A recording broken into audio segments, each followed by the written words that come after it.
Welcome to Cash Talk, the podcast where we delve into the depths of finance, business, and life itself. I'm your host, John Cachia, a multi-award-winning wealth advisor with a passion for empowering ambitious Australians to confidently achieve financial freedom. Hey everyone, before we get started, this is a quick reminder that everything in this podcast is of a general nature and nothing has been tailored to your personal circumstances. So please seek personal financial advice before acting on this information.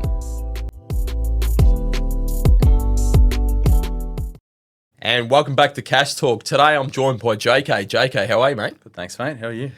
Not bad at all. A lot of things going on behind the scenes, and today is actually about going a little bit behind the scenes in regards to something that I find people don't really know about, and that's what we do in the background to create a plan for a client once they've shared with us their goals and aspirations. So we have a pretty rigorous process and a very comprehensive process in regards to what we do. And so if I miss the client and I've come to see you and I've said, hey, JK, I want to retire when I'm 55, I'm divorced, I've got 2 young children, and I want to make sure that I retire at 65, debt-free. I still go on holidays, so I've mapped all that out. What do you do? Yeah. So the first step is obviously having that all mapped out, and not just mapped out from the perspective of, yes, they can achieve those goals, yes or no, but then how do you optimize that situation?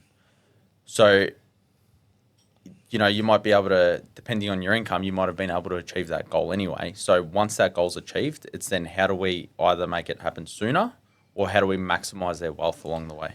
So are you writing down these goals, JK? Like, are you just listing them, or like, are you using tools? How is that kind of, how are you grabbing Mr. Client's scenario there? Yeah. To get to that optimization position? Yeah, so we're essentially using our modeling tool to get that done. And that enables us to, for example, even stress test these scenarios. So we can do things like, for example, have an interest rate buffer to say what if interest rates increased, to make sure that, you know, if things don't go to plan economically, well, then what's the likelihood that they can still achieve their goals? And then we can even do things like, for example, buffers on expenses and increasing expenses and all that sort of stuff. So at the end of the day, yes, we want clients to achieve their goals, but we also want to make the highest probability of that actually coming to fruition. And the way that we do that is through stress testing these scenarios in the modeling.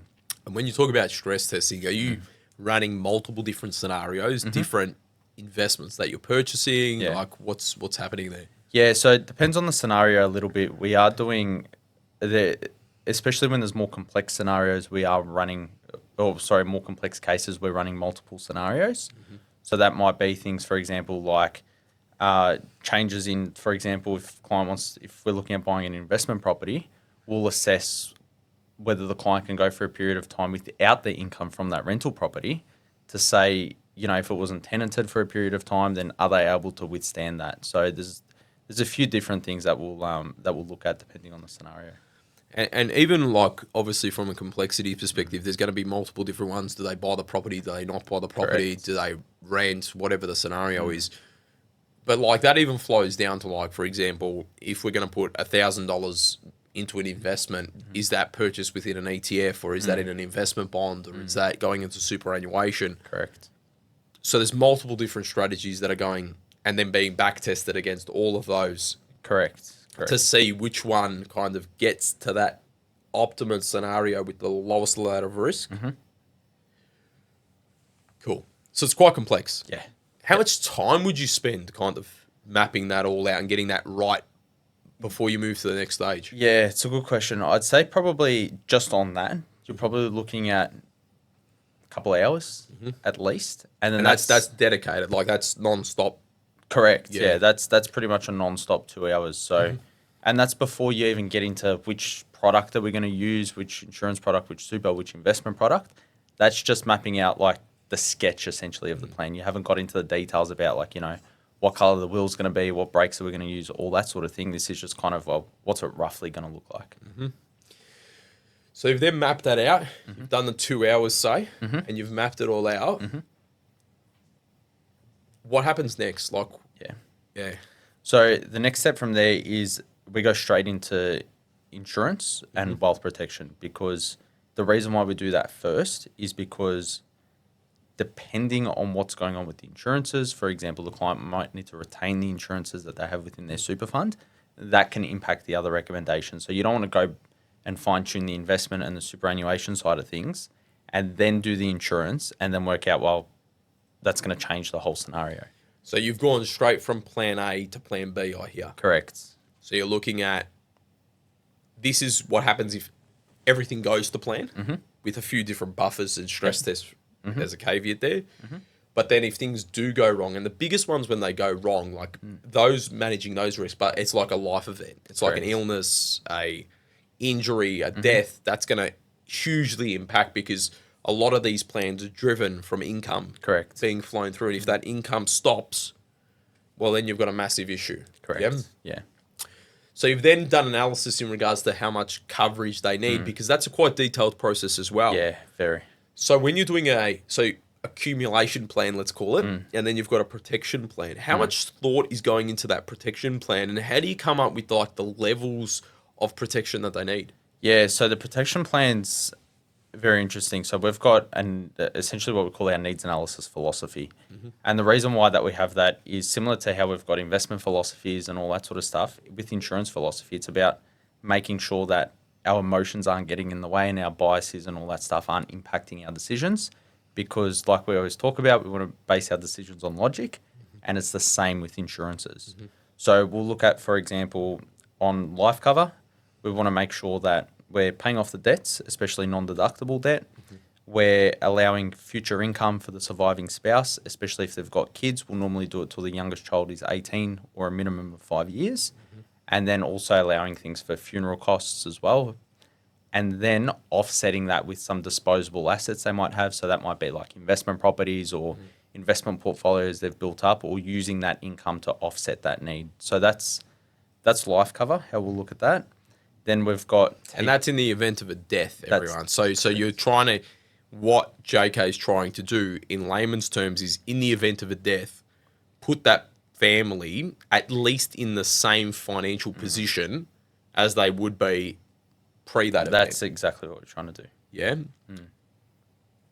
But there's other types of coverage as well too, in regards to permanent disablement, which, though there's different formulas of how we kind of calculate that, it's a very thorough process in regards to putting that person back in that position, like if they did have a total and permanent disablement. Correct. And then we're looking at illnesses, which is things like cancers and heart attacks and all of that, and then stress testing that of how hard that looks, and then calculating that to put them once again in the similar position or as close to the position. And then obviously income. Big thing about Plan A is the protection of income. So there's a lot of time spent in regards to getting that number right, and it's not like you just go and say, oh, client needs $500,000 of this and $500,000 of that. It's a pretty intricate, it is precise process, isn't it? I've put it this way. I've never had two different clients where their needs the same. Yeah, because you're getting down to the dollar. Yeah. You're getting down to the actual, this is the exact thing. And, it goes to show that, Plan A and Plan B also need to constantly be adjusted, because their numbers are moving, their situation's moving all the time, and it needs to be updated. Correct. So once you've figured out Plan A and they've figured out Plan B, which might be coupled with having insurance to kind of protect that Plan B in the events of those, or using self-insurance, which essentially is using their own assets to kind of cover themselves. So once you've then mapped out the design of that and then the design of the protection plan, where does that now lead us? Yeah, so the next step is, funnily enough, we actually go back to Plan A, because now with Plan B, we know sort of, for example, what the insurance premiums are going to look like and all that sort of thing. So then we'll go back into Plan A with putting those premiums in, just to make sure that even though the clients are paying these premiums, they're still able to achieve their goals. So just essentially making sure that we're not breaking anything with this Plan B in Plan A. So you're giving a trade-off of their potential accumulation. You're giving a percentage of that. Correct. To allow for the downside of a risk. Correct. By mitigating that. Correct. So he's making sure that with these added costs, that you're still certain of achieving those goals, because clients aren't coming to us for, I don't want to, or maybe achieve my goal. It's achieve my goal. Yeah. So you're just creating a higher probability of that happening, and then stress testing all of these scenarios so that when you're going and saying to the client, this is what's going to happen, as long as they stick to the plan, Yeah. it's happening. Correct. So much time have you spent so far, like up until that point? I don't know.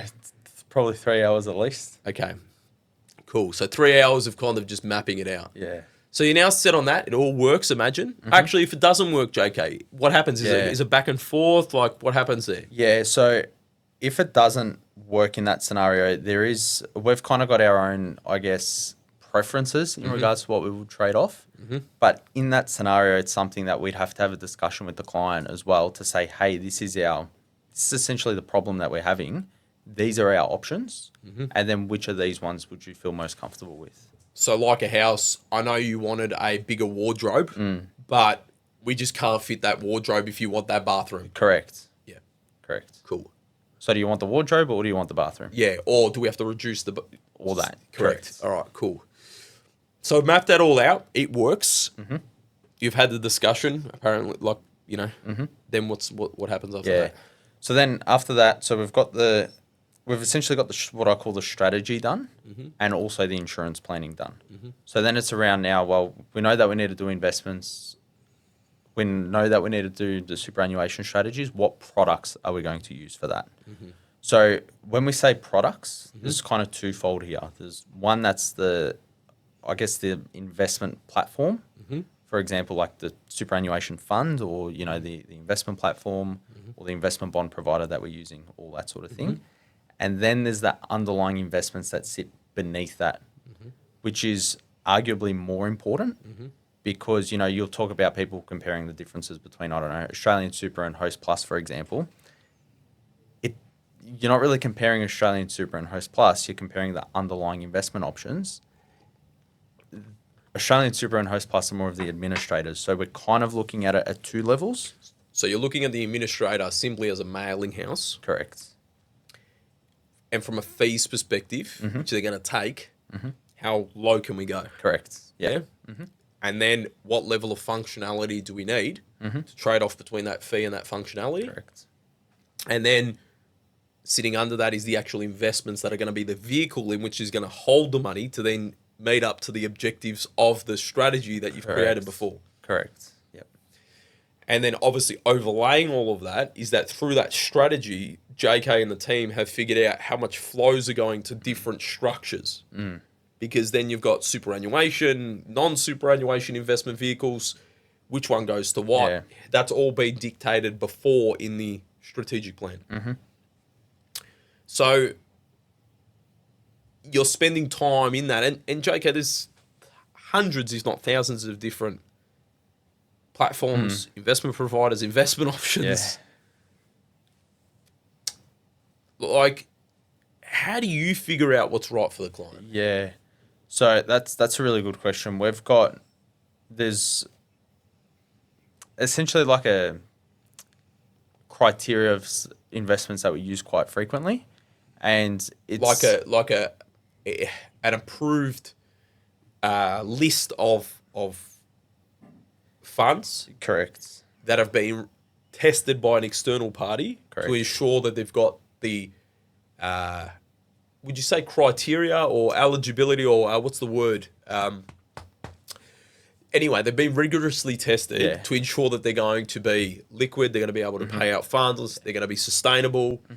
We need to be making sure that if we're putting money into a certain investment vehicle, that they're going to be able to be there. Yeah, correct. Yeah, and then also deliver on what they're saying. So from our perspective, we're not going to ABC super fund down the street because the risk of that for our clients, they don't need to take that on.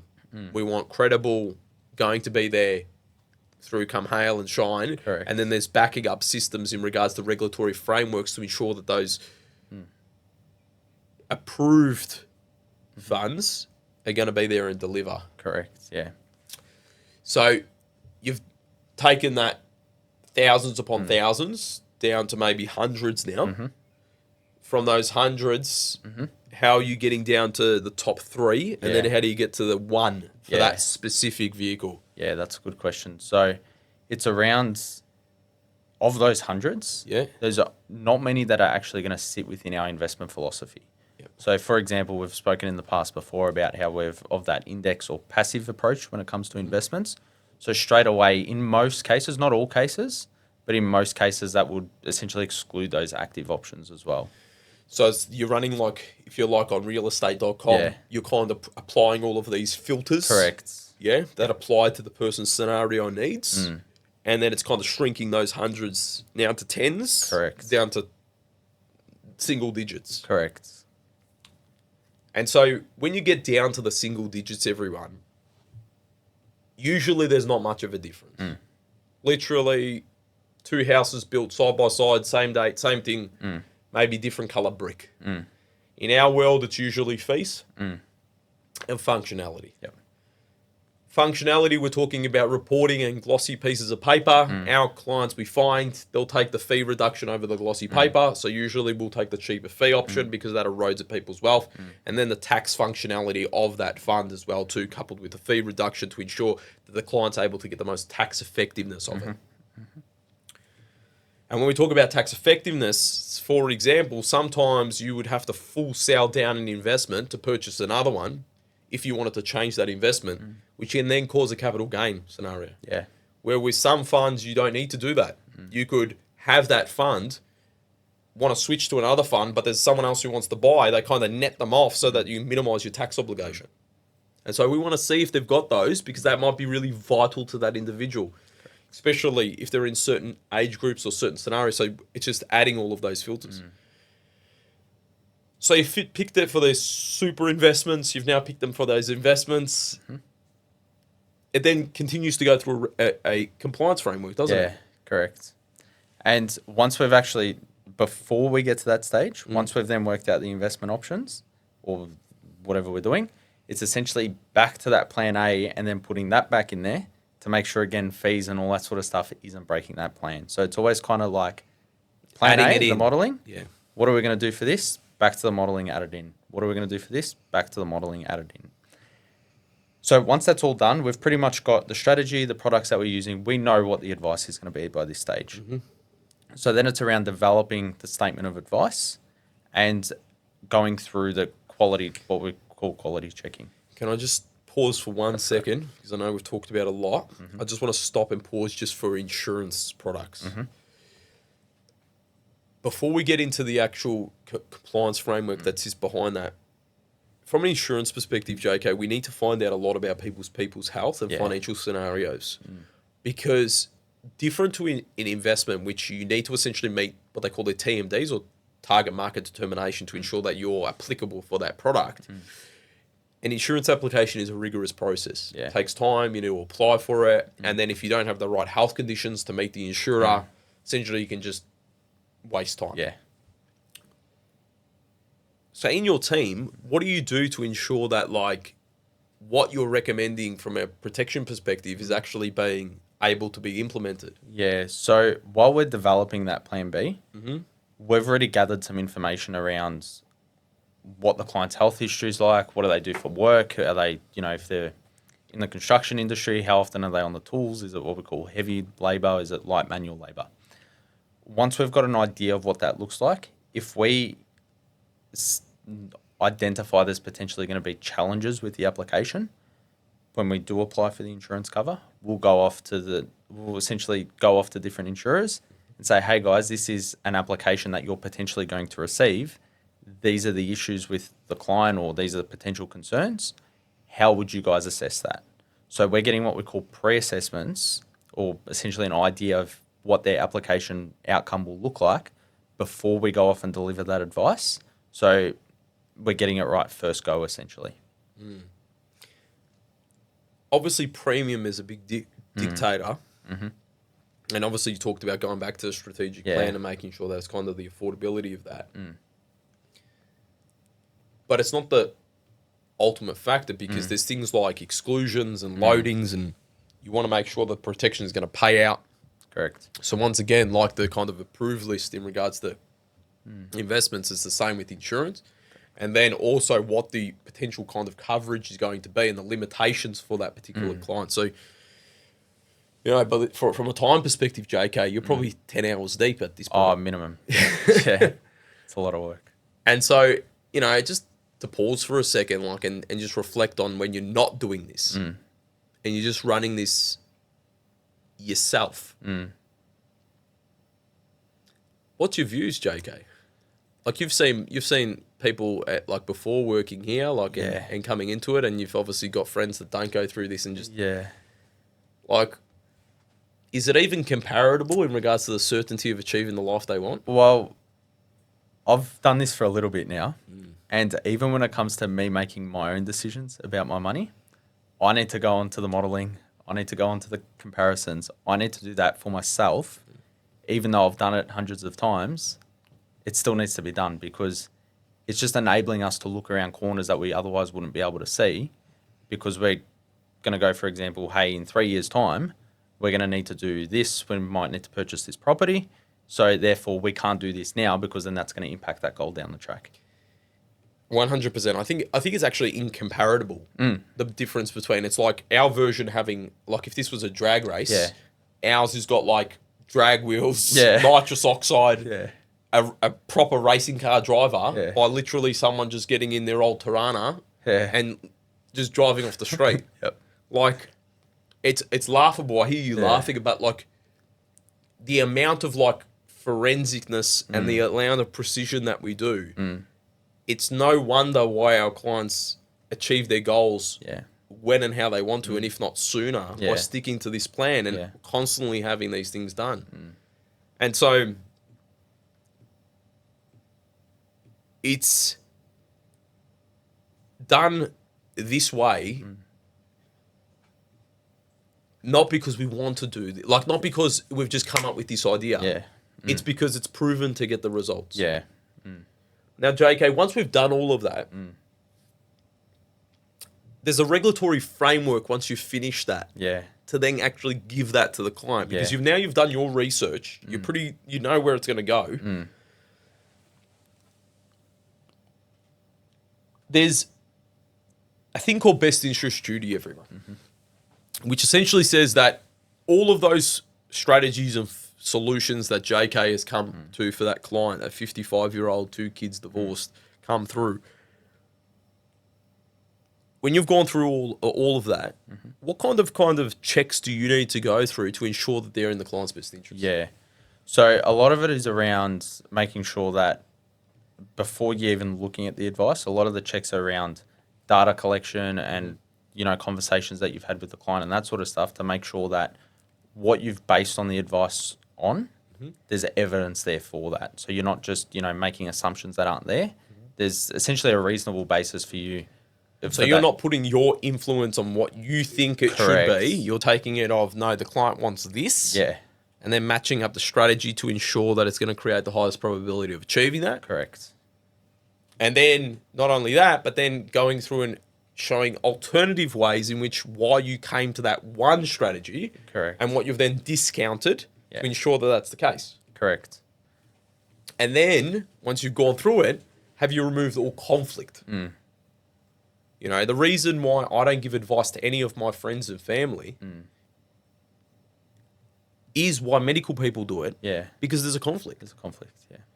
And so, JK, for example, let's rewind to that 55-year-old. Let's say he's not divorced, but we know they're separated. Husband and wife say separating. What do you need to do? We have actually essentially got to remove ourselves as the advisor, and then we can re-engage with one of them as an advisor, but it needs to be once those matters are settled. Like you can't have that scenario ongoing and still be advising that client. So you can see that there's a lot of conflict resolution.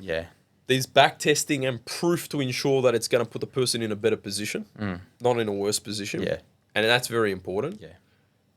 And then the advice goes through first it goes through a documentation process to ensure that everything that's being done is put through what they call a statement of advice or a financial plan, which, not to scare everyone, it's about sometimes 100 to 150 pages long.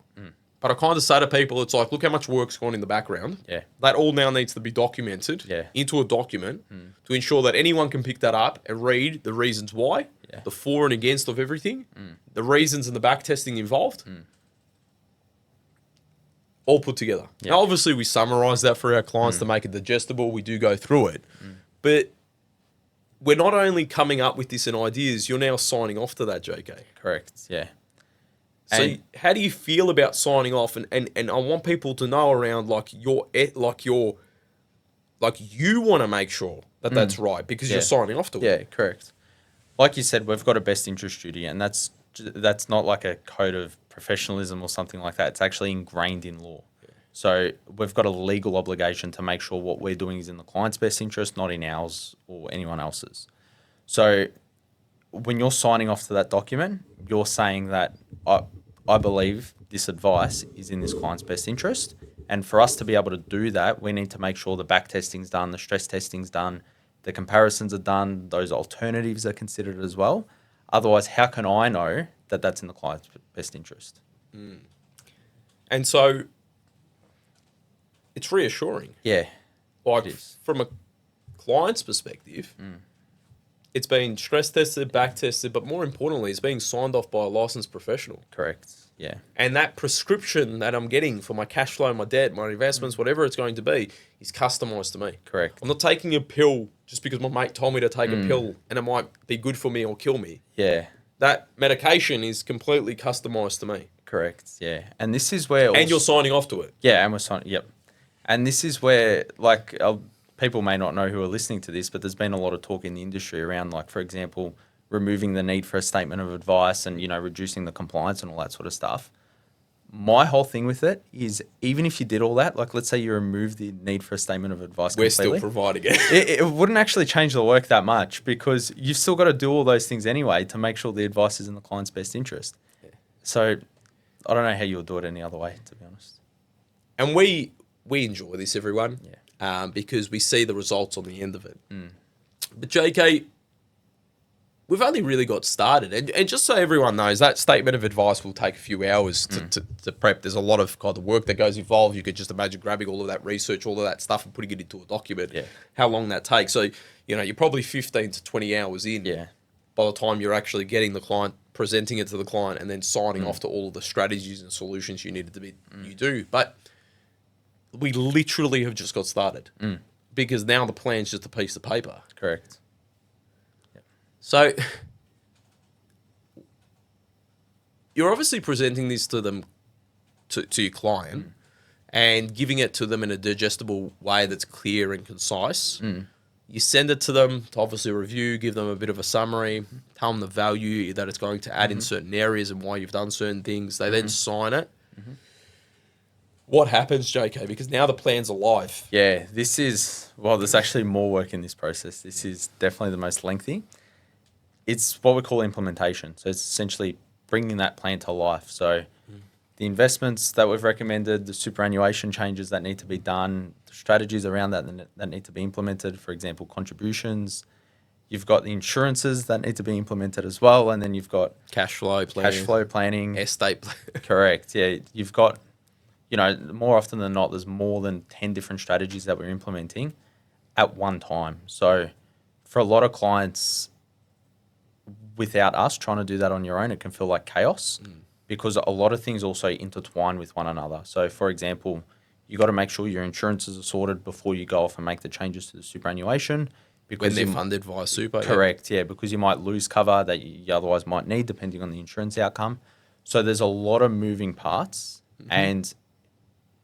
there's a lot of moving parts for each strategy, but then also a lot of strategies going on as well. So yes, it can feel a bit chaotic, but obviously we've done this hundreds of times and if not thousands, and we streamline it. And I think this is very important. See, the thing is that we want to bring this plan to life because it's like a diet plan. Everyone's got a diet plan, but how many people actually make it come to life and execute on it and then actually keep that happening? So, with us, we assign what we would call a wealth coordinator or a project manager. And that project manager steps it all out and then provides our clients with like a weekly to fortnightly kind of status update on everything getting ticked off. And this stuff, even though we get it started straight away, some takes weeks to implement, some takes months to implement. Yeah. But we make sure we implement that along the way. And what we're doing is a lot of people remember, this person, this 55-year-old divorcee, has come with goals and aspirations. And ultimately, we've moved and changed the pathway in which that person's going on. Created a plan to create the certainty of him retiring when he wants to, doing the holidays, providing for his kids, whatever it's going to be. So we've just put him on the pathway now and actually made that happen. And hopefully made that sooner. This is why we're optimizing things. But along the way, things change. Correct. The daughter needs special needs. There's car's kaput 3 years earlier than he expected. Yeah. So as much as the plan's great, it expires, doesn't it? Yeah. Within, I'd say, about 12 months at least, like maximum. Yeah. If you're looking at a plan from 12 months ago, just throw it in the bin. Yeah. Because even if your life hasn't changed, economic changes, tax changes, legislative changes, all that sort of stuff, it can not completely change the direction, but especially when it comes to optimizing your situation, it can just change that, pathway 1 or 2 degrees. And Compound that. Correct. Like, if you're out in the ocean and you get your compass off 1 or 2 degrees, you'll end up like In a totally different country. Yeah, exactly. Yeah. And that's exactly right. And I think, JK, as well with all the events that happen, fundamentally, it's the behavior of sticking to that plan. Correct. And that person that walked in is coming with years of habits, years of an established mindset around money. And to make that plan come to fruition, you need to sometimes change your behaviors, because most people weren't financially successful before. Products are only half of the problem, like half of the way to get you to where you need to get. The other half is all behavior. Correct. Yeah. And at the end of the day, we could make, not going to say any goal, but we could make most goals come to fruition. Yeah. It's just that there's only so much that we can do from our end. And to a degree too, sometimes we need to work out, well, what's the minimum that we need to do to make this goal come to fruition? For example, that person that wants to retire in 5 years' time, what's the minimum that they need to be allocating towards their superannuation? And if they can't achieve that, then it's around the whole mindset and behavior to make sure that they're achieving that. Because if they can't achieve it, that's something we can't control. That's something that they'll need to control with the behaviors and all that sort of stuff. So there's a lot of time put into creating new habits, creating new behaviors. Especially when it comes to things like elevating income and acting around investments correctly and daily spending and not chasing shiny objects and emotionally reacting the right way. Yeah. So we're in constant dialogue, making sure that people consistently make the right behavioral decisions, because it's the one dumb decision that derails a plan. Yeah. It's the listening to the mate that you shouldn't listen to. Yep. But unfortunately, you don't know your own biases and you don't know your own invisible ceilings. That's why we call them invisible ceilings. You don't know they're there. Correct. And it's only until you're working with, say, someone like us that we're kind of helping you break through that. And, we help that through our regular, interactions with our clients and our constant kind of dialogue with our clients, but also big around the education piece, because it's the education on a one-to-one, on a one-to-many scenario, that we're educating on an education perspective to improve their habits, improve their behaviors. That 55-year-old to his, say, 2 daughters, for example, his behavior, his habits are going downstream to his kids and then his kids to his grandkids, because most people are like, okay, well, I want to improve their financial future. And so you're improving yours and then improving theirs and then improving the grandkids. So it's a combination between the psychology around money and the actual planning around money, because it's the planning, the execution, the behavior, the accountability, the consistency, the education, all coming together and piecing that all perfectly is what we do. Yeah. in comparison, JK, to I'm just going to throw 50 grand at a stock and hope for glory. Yeah, yeah. And that I find that one so interesting because we had a client that we were looking to work with, and we essentially identified that they want a portfolio manager, for example, someone where they can just go, hey, here's 100 grand, just invest it. And this one was over $1 million. Yeah. They were willing to just throw $1 million Yeah. at a wall and hopefully it sticks. Yeah. And that's essentially what they were going to do. And without a goal, like, how do you build an investment strategy? It's like, Effective one. yeah, effective one, without knowing what you're trying to achieve.